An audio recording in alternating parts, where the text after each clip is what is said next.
Olá pessoal, de volta aqui ao nosso Manguito Rotador, segunda temporada, episódio 1. Vocês estavam com saudade da nossa cara feia, nós estamos de volta fazendo aqui o nosso podcast e vamos tratar de um assunto bem interessante hoje. Certo? Então, bem-vindos ao nosso primeiro episódio, segunda temporada.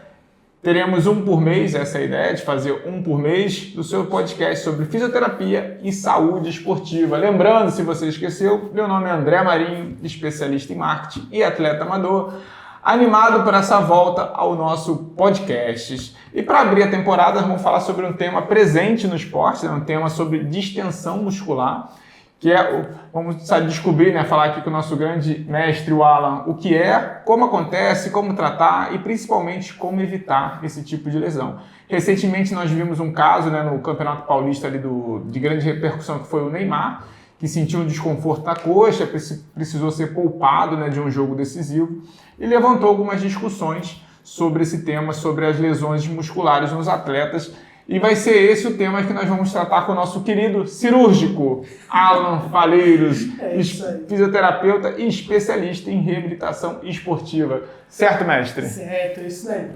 Bom, nada melhor que começar essa temporada falando um pouquinho das lesões que mais acomete atleta de alto rendimento, que são as distensões musculares, as lesões propriamente ditas de tecidos moles, E, claro que usando o gancho aí do Neymar, que deu bastante repercussão, e aí a gente fala de novo sobre a periodização dos treinos, Mas é isso aí, fica com a gente aí, tenho certeza que vocês vão gostar. Não esquece de comentar aqui embaixo, trazer um pouquinho das suas dores e aquilo que você acredita que seja importante para a gente falar aqui, e nos seguir no @fisiovital.esportes e @alanfaleiros também. Exatamente. E antes de começar, um recado importante, não esqueça que nosso podcast tem o patrocínio da grande Fisiovital, Então, onde você encontra os melhores produtos para fisioterapia, prevenção, recuperação, recovery, tudo que você precisa para fisioterapia, na loja.fisiovital.com.br. Temos nossos kinésios, hiperelásticas, as órteses esportivas, sempre importante. Então, entrem lá, tem um desconto especial, o nosso cupom na sua primeira compra na loja da Fisiovital, que está com a gente desde o primeiro episódio, ajudando a gente. É você ir pagando canela fina aí, ó. Veio que nem o Vanucci, veio de shortinho, tá achando que eu não vou dar a zoada. Tá achando que você vai aparecer só daqui pra cima. Vai de terno, gravata, shorts. Igual o Vanucci. O Vanucci fazia o Globo Esporte só daqui pra cima. E passeando de chinelo e bermuda lá na redação. Isso aí. Eu apareci só na cintura pra cima, Pô, lutador, só aparece na cintura pra cima. Só daqui pra cima. Bora vir de shortão. Calor da bexiga, tudo. Tá quente aqui, é verdade. Mas vambora, Clóvis, não esquece, roda aquela vinheta e vambora começar a segunda temporada do Manguito Rotador. Acima, mestre. E para começar, vamos começar sempre com o básico, com aquela pergunta introdutória para a gente botar em prática, em jogo aqui o nosso tema de hoje. Então, vamos entender o que é distensão muscular, que muitas pessoas confundem com cãibra, ou com uma dor muscular tardia. Então, explica para a gente o que realmente acontece dentro do músculo e por que essa lesão é tão comum dentro do esporte. Tá. Todo esporte de alto rendimento ele vem de um treino muito excessivo, Uma quantidade de treinos muito excessivos e às vezes a periodização desses treinos não são muito bem feitas. E aí são treinos de alta intensidade a semana toda, seguido de um jogo importante ou de um campeonato específico. E aí, por uma temporada, por uma curta temporada, então isso você leva o seu corpo sempre ao limite. E levar o seu corpo ao limite é legal, a atividade física é bom, mas a de alto rendimento muitas vezes ela acaba não sendo saudável. E esse limite a gente extrapola a nossa necessidade metabólica. Então a gente pode romper essas fibras musculares, a fáscia muscular, que é uma pele que recobre o músculo, auxiliando o deslizamento. Quando a gente vai fazer aquele churrasco, você pega aquela carne e tem aquela película acinzentada em cima da carne, aquilo ali é a fáscia muscular. E depois a gente tem as fibras musculares, as fibras mais superficiais e as mais profundas. Então, uma distensão muscular, ela pode vir de um movimento brusco ou de uma excessividade de um treino, e aí o corpo não tem tempo de recuperar aquela inflamação fisiológica que faz no músculo por uma atividade física. E aí você está sempre em desgaste, Aí entra o overtraining ou um overreaching, e aí você fica propenso a esse tipo de lesão por estresse, né? E aí essas fibras elas se alongam e ela pode fazer uma ruptura. Quando ela faz uma ruptura na fáscia, ela é de 1 grau, quando ela vai para as fibras musculares, ela é de outros graus, a gente vai falar um pouquinho mais para frente. Interessante. Então, fiquem atentos aí quando vocês estiverem fazendo churrasco para não lesionar a sua picanha, é isso? É isso aí. Muito importante isso, meu querido. E como falamos no início ali a questão do Neymar, né, que teve um desconforto na coxa, né, e precisou ser poupado, quais são as principais causas, né, dessa distensão muscular e por que alguns atletas são mais propensos a sofrer esse tipo de lesão? Tá. Eu sempre falo que o esporte ele tem a fase ali, né, que é a cena do negócio, mas ele também tem que ter a contracena, que é o espaço atrás de onde tudo acontece, que na verdade é onde faz tudo acontecer. Então, se você não faz um aquecimento adequado, se você não tem uma boa mobilidade, um alongamento muscular suficiente e uma preparação muscular para te prevenir de lesões, você vai estar propenso a esse tipo de coisa e uma hora ou outra na tua carreira isso vai acontecer. Então, esses treinos excessivos, sem o devido descanso, sem o devido aporte nutricional, sem um recovery muito bem feito, um acompanhamento com uma equipe multidisciplinar de fisiologista, fisioterapeuta, preparador físico, técnico por si só e um nutricionista, isso vai dar ruim. Então, uma hora lá na frente isso pode acontecer. E a volta depois de uma lesão, ela também tem que ser muito bem cuidada. Pode ter sido uma lesão por entorse e você ficou algum tempo sem fazer algumas práticas esportivas, alguns treinos específicos, na hora que você volta, você acaba sobrecarregando aquela musculatura que veio essa palavra não existe, mas um desacostumamento do exercício. Então, ele perde aquela capacidade que ele tinha de potência muscular há uma semana atrás, há 2 semanas atrás. Então, tem atleta que tem essa reserva metabólica muito curta e isso acaba acontecendo. E aí a gente fica propenso a esse tipo de lesão e isso pode acontecer. Eu percebo bastante, assim, eu estou, né, num projeto lá de tentar treinar todos os dias, fazer alguma coisa. Eu fico postando e tal. Lá tem 75 dias seguidos treinando. E as pessoas me falam, não tem que ter um dia de descanso, não tem que ter o dia do descanso, que a gente faz sempre, que é o descanso ativo. Então, assim, você faz um dia que é um dia de mobilidade, é um dia que eu vou para a piscina, é um dia que eu faço alguma outra coisa mais leve. Mas, assim, eu sinto bastante. Dias que, às vezes... Normal, a gente não é um atleta profissional, então vai ter dias que você tem um jogo importante, que às vezes você está em cima do horário, trabalhou o dia inteiro, está em cima do horário e não dá tempo de aquecer adequadamente. Eu sinto diferença no jogo ali por não ter feito um aquecimento legal. E nos dias que eu consigo fazer ele chegar 30 minutos antes, alongar, aquecer o corpo e jogar e terminar e fazer uma desaceleração, quanto meu corpo, realmente no jogo, ele rende melhor, eu sinto o jogo menos cansado durante o jogo. É engraçado, porque você treinou meia hora antes a mais, né? Treinou meia hora a mais, você fez alguma coisa a mais, mas você fica mais descansado, você fica mais inteiro no jogo e no dia seguinte você fazendo aquela caminhada ou indo para uma piscina, alguma coisa, você sente o corpo mais relaxado de quando você chega, joga e vai embora. E no dia seguinte você está mais cansado, no jogo você sente mais exausto ali, o fôlego não chega. É interessante isso, né? Que é contra-intuitivo, né? O cara fala, eu vou fazer de repente um aquecimento de 1 hora antes, meia hora antes, e vou jogar ainda 2 horas de jogo, depois já tenho que ficar fazer mais 20 minutos ainda. Eu falo, eu não vou embora nunca. Então, assim, às vezes a gente fala do aquecimento, né? E vocês podem fazer o teste, né? Que é isso que o André está falando. Para fazer uma corrida de 30 minutos, faça um aquecimento de 5 minutos. Então, se você tem lá seus 40 anos de idade, a tua frequência cardíaca máxima é bem por base, assim, tá? A gente tem uma conta mais específica para isso, mas ele chega a 180 de frequência máxima. Então, determinar as zonas cardíacas, ver até onde a gente consegue manter uma coisa mais basal, se a tua frequência cardíaca basal ali é 70 no máximo, chega ali e faz uma atividade de uma frequência cardíaca até 100, 90, né, dentro desse perímetro, faz uma atividade de 5 minutos. Então, se é uma corrida, faz ainda para o teu gesto esportivo, para a corrida, mas faça uma caminhada de 5 minutos e vai progredindo a intensidade da sua atividade e vai controlando isso de acordo com a tua frequência cardíaca. Então, a tua frequência cardíaca vai aumentando. Depois dos 5 minutos você faz a sua atividade intensa mesmo com aquilo que você programou para fazer, da forma como você programou para fazer. Dessa forma você vai ver o teu feedback no corpo, como o teu corpo reage a isso e ele vai te dar esses sinais. Aí você senti de fato menos cansado, tive mais disposição para correr, me recuperei melhor depois da corrida. E também, tão importante, tem o desaquecimento, que é diminuir a intensidade de uma forma progressiva também. Então não parar de uma forma brusca, mas fazer ela mais progressiva. E depois o que o André falou do recovery, né? Que é entrar numa piscina, uma piscina mais gelada, dar uma caminhada em volta, uma caminhada mais leve, bem mais leve. Na hora de tomar um banho, toma um banho gelado, não tem como entrar numa piscina gelada, não tem uma banheira, não tem nada. Toma um banho gelado, né? Para fazer esse relaxamento muscular, para ajudar a drenar esses fluidos.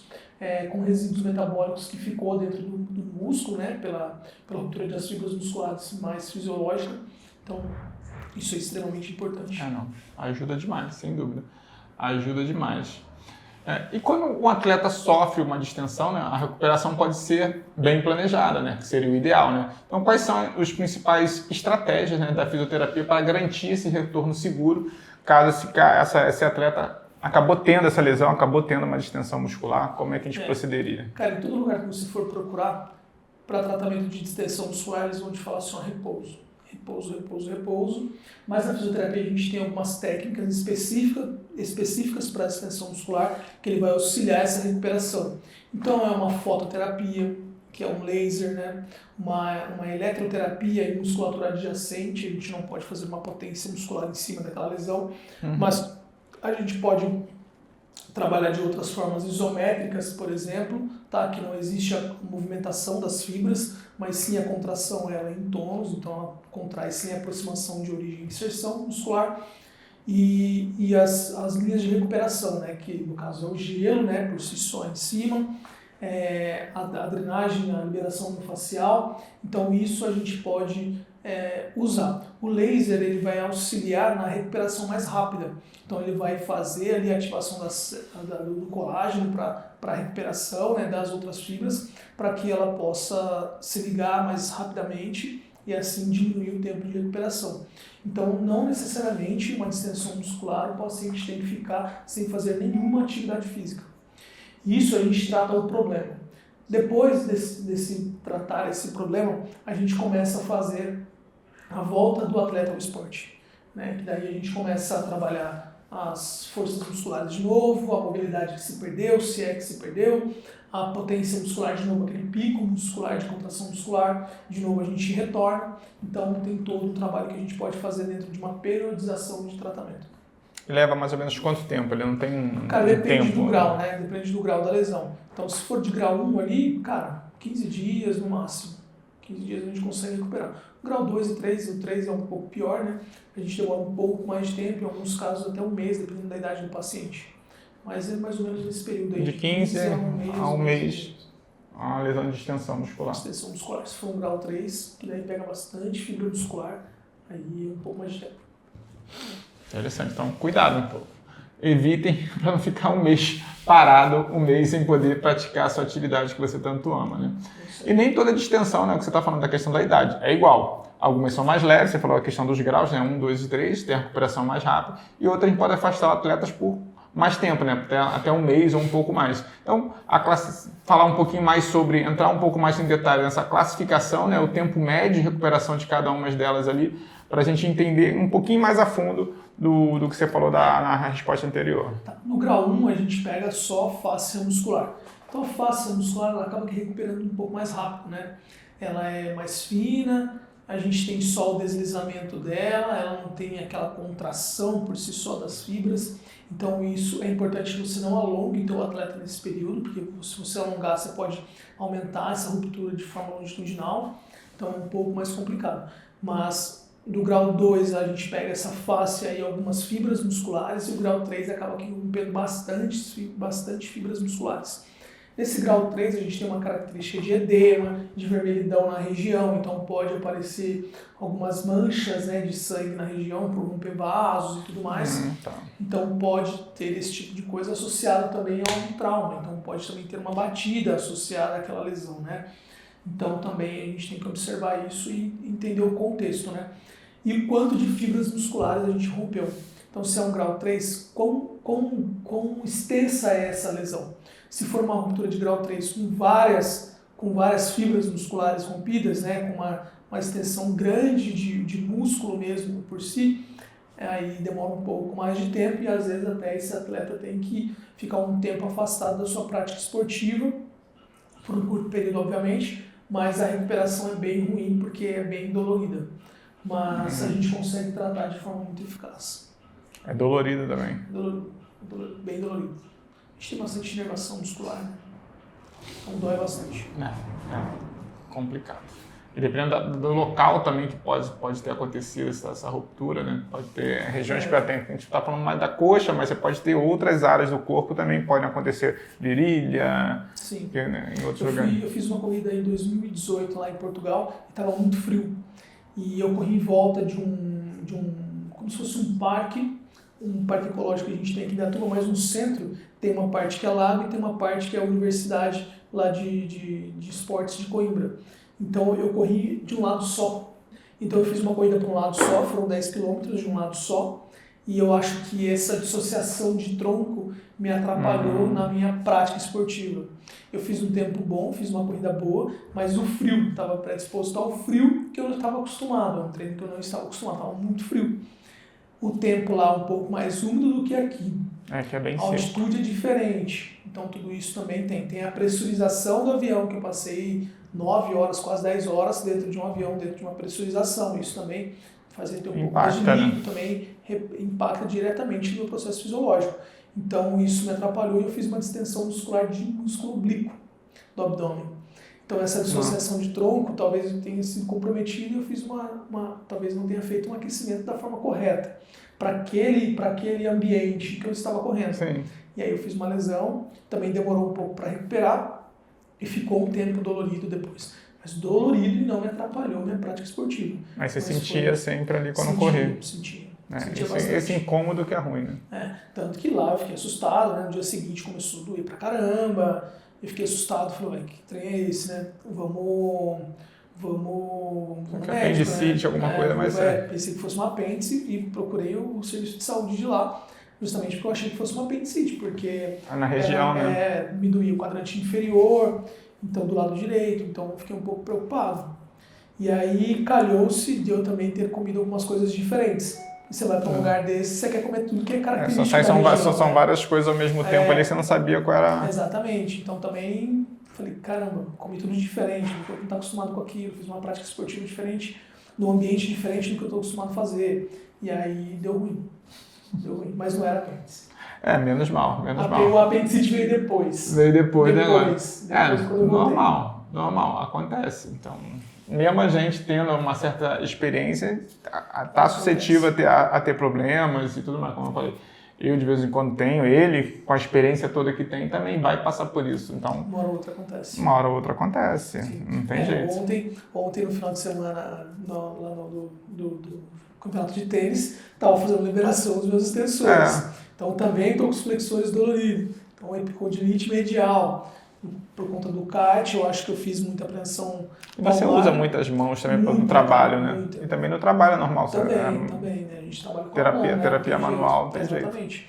Então, a apreensão palmar fez uma contração isométrica de flexores de punho e provavelmente isso me levou a uma epicondilite medial. Então, ainda está dolorido por conta da liberação de ontem, né?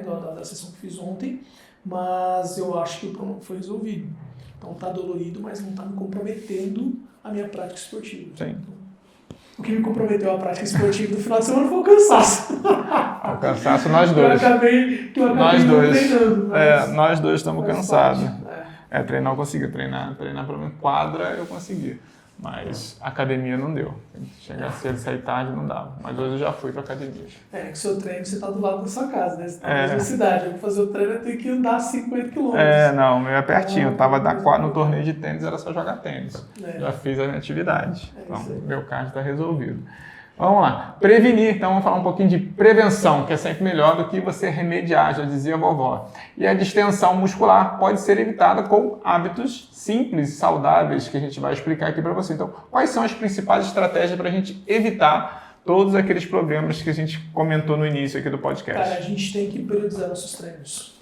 Tem que separar os treinos de fortalecimento, os treinos de alongamento junto com os treinos de mobilidade, os treinos proprioceptivos, tudo isso te previne de lesões. Mas não só de distensão muscular, como um complexo de lesões, né? Se você tem seu corpo preparado para aquela prática esportiva dentro de uma propriocepção, que são dos pilares do equilíbrio, a gente consequentemente consegue melhorar toda a sinergia do nosso corpo dentro de um movimento. Então isso faz com que o nosso corpo esteja mais preparado para aquele tipo de lesão. Os treinos proprioceptivos, a gente faz uma consciência corporal, faz com que os meus neurônios sensitivos dentro da articulação consigam identificar o movimento e o meu corpo responde de uma forma de contração muscular para proteger aquela articulação. Então a gente sempre está trabalhando com uma prevenção de lesão. Meu corpo está sempre numa sinergia e isso me previne das lesões por si só. Quando a gente fala de distensão muscular, os treinos de aquecimento muito bem feito, saber periodizar seus treinos, não fazer aquele treino sempre de alta intensidade, um dia depois do outro, sempre, né? O equilíbrio muscular entre músculos agonistas e antagonistas, esses desequilíbrios musculares são extremamente importantes. As correções de postura dentro do teu gesto esportivo e, claro, né, alimentação, descanso, né, o descanso de sono, né, que a gente fala, uma boa hidratação, tudo isso diminui também a sua propensão de ter as lesões musculares. É isso, então, dentro do que a gente tem falado aqui com vocês desde o início ali, ó. Aqueça, faça o teu treino, desacelere, alterne, né, faça a periodização alternada não é só ir para a academia, pegar peso, dependendo do que você faz.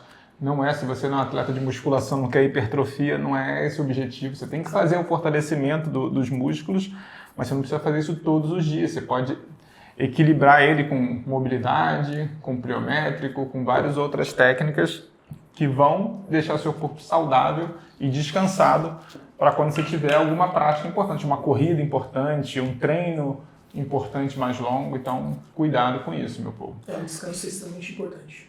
Façam descanso. Né? E na reabilitação, o fortalecimento, né, que a gente está falando aqui, é essencial para evitar as novas lesões. Quais são os exercícios mais indicados para atletas que estão voltando de uma distensão muscular? Né? O que a gente pode falar para esse povo? A gente sempre tenta, dentro da reabilitação, quando a gente tem uma visão de reabilitação muito mais ampla, de tratar esse atleta dentro do esporte dele. Se é um atleta de corrida, a gente vai reabilitar ele dentro do gesto esportivo de corrida, né? Para manter essa propriocepção, para esse atleta continuar com aquela consciência corporal da atividade física, né, por si só, e também direcionar ele lá para frente, já no período mais tardio da recuperação, já fazer a inserção desse atleta. Então, os treinos de equilíbrio de propriocepção a gente já coloca desde as segundas fases do tratamento. Então, sempre visando a volta desse atleta lá na frente, né? Eu gosto bastante dos exercícios pliométricos, porque além de propriocepção a gente trabalha força, mobilidade e também força, mobilidade e a propriocepção. Então, e a capacidade cardiovascular dele também, porque a gente começa a deixar um pico pico metabólico, então dentro daquela atividade, o atleta fica cansado, ele faz um descanso ativo, então aquela frequência que chegou muito próximo do máximo, próximo do limite dele permitido para a idade, e depois a gente baixa para uma zona 3, uma zona 2 ou 3, eu gosto de manter na zona 3, depois a gente volta de novo para a zona mais alta, e aí vai e volta. Isso faz com que ele melhore a capacidade cardiovascular também, e ele melhore a tolerância ao exercício. Quando a gente voltar esse atleta para a prática esportiva, ele não vai sentir tanto essa diferença de cansaço, né? De cansaço, de fadiga respiratória e cardiovascular. Então a gente auxilia nisso. Os treinos funcionais também de controle motor, a gente tem um controle motor que a gente vem desde um aprendizado, né, de lá na nossa fase infantil, né, onde a gente começa engatinhando, ficando em pé. Então a gente começa já os treinos de propriocepção são primitivos, e depois a gente tem a adaptação para aquilo. Então toda a fase de aprendizado. Antigamente fazer isso aqui com 2 dedos era difícil, hoje eu faço isso com 2 dedos mais fácil. Então essa adaptação vai melhorando o meu controle motor, consequentemente melhora a minha prática esportiva, o meu gesto esportivo dentro daquele contexto. Então isso é extremamente importante ter esse tipo de visão também. E a simulação do gesto esportivo. Como eu posso corrigir aquela postura, como eu posso corrigir aquele movimento de uma forma um pouco mais fina, deixar aquilo mais perfeito. Então no tênis, uma coisa é quando você começa no primeiro game ali, batendo a bola sempre no forehand. Então vai bonitinho. Chega no segundo game, já está um pouco mais cansado, já não é tão eficaz. No final do primeiro set, você já está batendo do jeito que dá. Porque teu corpo não está acostumado para aquilo. Você já não afinou o teu gesto. Então, a gente trabalha muito perto disso para, claro, melhorar a performance do atleta, prevenir as lesões e também permitir que ele faça isso de uma qualidade, de qualidade esportiva, qualidade muscular, qualidade de saúde também. Perfeito. É isso, meus amigos. Cuidado. E vamos à nossa última pergunta aqui do nosso Manguito aqui para encerrar esse nosso primeiro episódio da segunda temporada. Qual a mensagem para começar 2025 aqui, que já começou, né, depois do Carnaval, já estamos aqui, esse episódio deve estar entrando no ar agora em abril, mas para os praticantes de esporte de forma segura, para evitar esse tipo de lesão. O que você pode dizer para esse nosso povo aí? Cara, a gente tem que sempre priorizar a prevenção de lesão.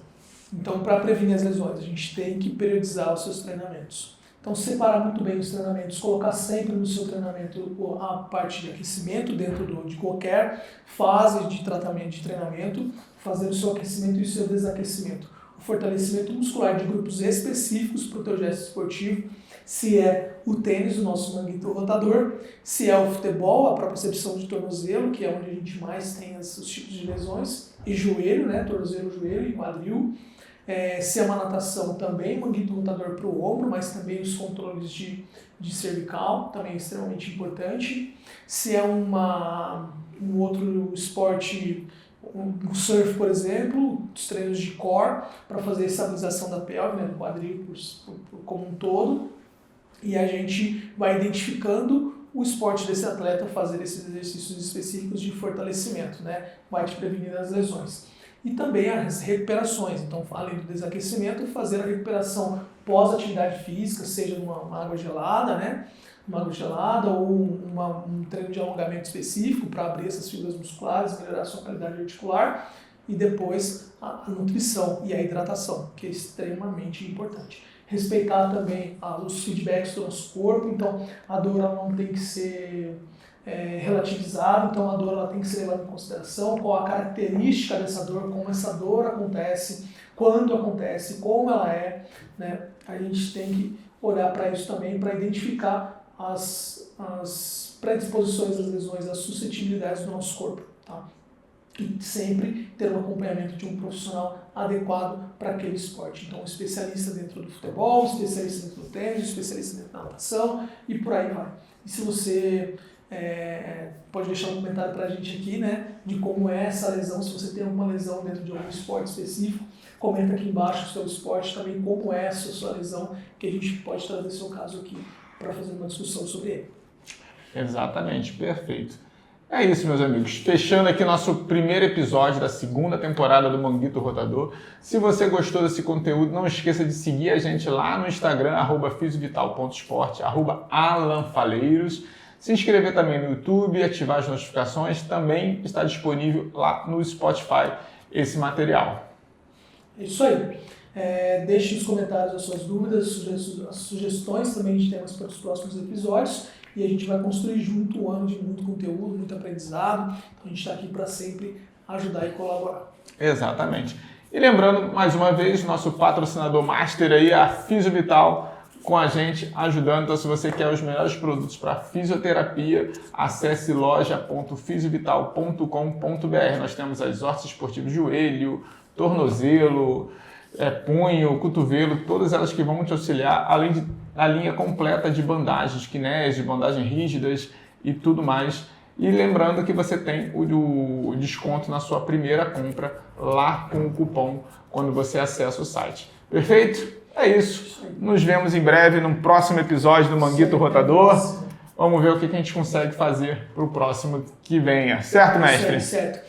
E escreva aqui embaixo também A gente pensou em trazer alguns convidados, né? Vamos tentar, estamos tentando. Estamos tentando aí. Se você tem interesse em ver algum atleta de algum esporte, algum outro profissional dentro de uma área específica, comenta aqui embaixo que a gente tenta procurar um atleta pra gente aí. Vamos tentar trazer alguém para abrilhantar aqui, trazer um pouco mais de conteúdo. Valeu! Isso aí. Obrigado, pessoal. Até a próxima. Vamos!